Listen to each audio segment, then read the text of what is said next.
ఈరోజు మనం PVSK కుకింగ్లో చాంగడ్లు ఎండు చేపలు పులుసు చేసుకున్నాం. ఎలా చేసుకోవాలో చూద్దాం. చాంగడ్లు 1/4 kg, ఎండు చేపలు 100 గ్రాములు, చింతపండు చిన్న నిమ్మకాయ సైజు అంతా ఒక 25 గ్రాములు ఉంటుందండి.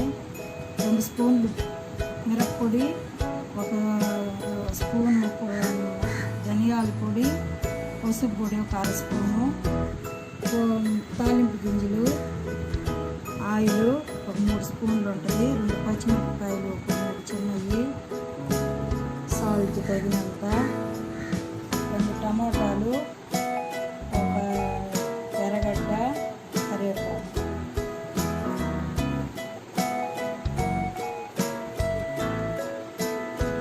మనము 1 గ్లాస్ నీళ్ళు పోసుకొని 2 విజిల్లు పెట్టుకున్నాం.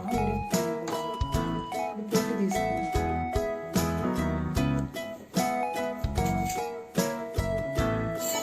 పెట్టుకున్నామండి.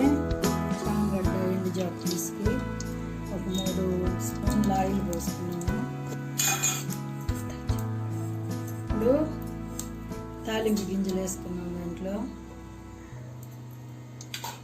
బాగుంటుంది చాంగడ్డ ఎండు చేప పులుసు.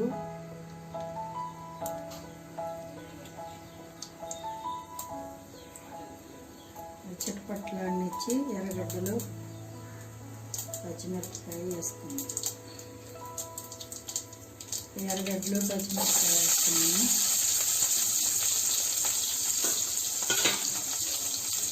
కరివేపాకు,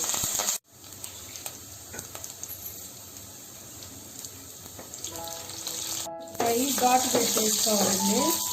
వేసుకుంటే బాగుంటాయి. కొంచెం ఘాటు పెట్టి వేసుకొని టమాటాలు వేసుకున్నాం. టమాటాలు 2 నిమిషాలు మగ్గనిచ్చాక టమాటాలు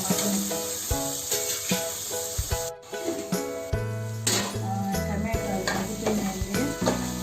టమాటాలు బాగా మగ్గిపోయినాయి. ఇప్పుడు మిరప్పొడి, పసుపు పొడి, ధనియాల పొడి వేసాను. మిరప్పొడి, పసుపు పొడి, ధనియాల పొడి, కొంచెం సాల్ట్,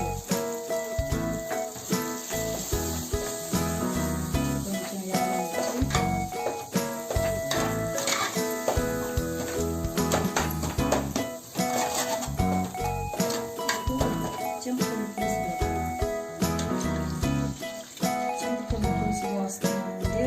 1.5 గ్లాస్ నీళ్ళు పెట్టండి.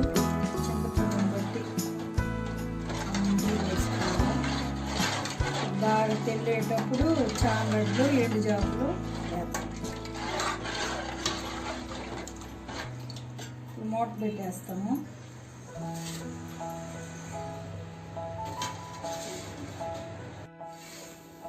పులుసు తెలిపోయిందండి. ఇప్పుడు ఉడకబెట్టుకున్న చాంగడ్లు వేద్దాం.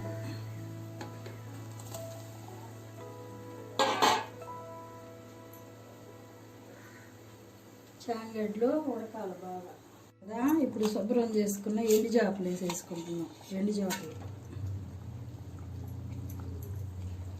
మూత పెట్టేస్తాం. సన్న మంట మీద కొంచెం సేపు ఉడకనిద్దాం.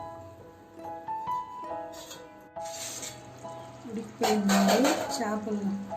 చేపలు చాంగడ్డల పులుసు. ఇప్పుడు 1 రొంత మెంతులు, ఆవాలు పొడి 1 చిటికు వేసుకున్నాం. పక్క వీధికి వచ్చేస్తుందండి వాసన, గుమగుమలాడుతుంది. పక్క వీధిలో కూడా చేపల పులుసు, ఎండు చేపల పులుసు వాసన. ఆపేస్తున్నాను స్టవ్. సూపర్ టేస్ట్ చేపల పులుసు. మీరు వేసుకున్నామండి. లాస్ట్లో లైట్గా వేయించిన ఆవాలు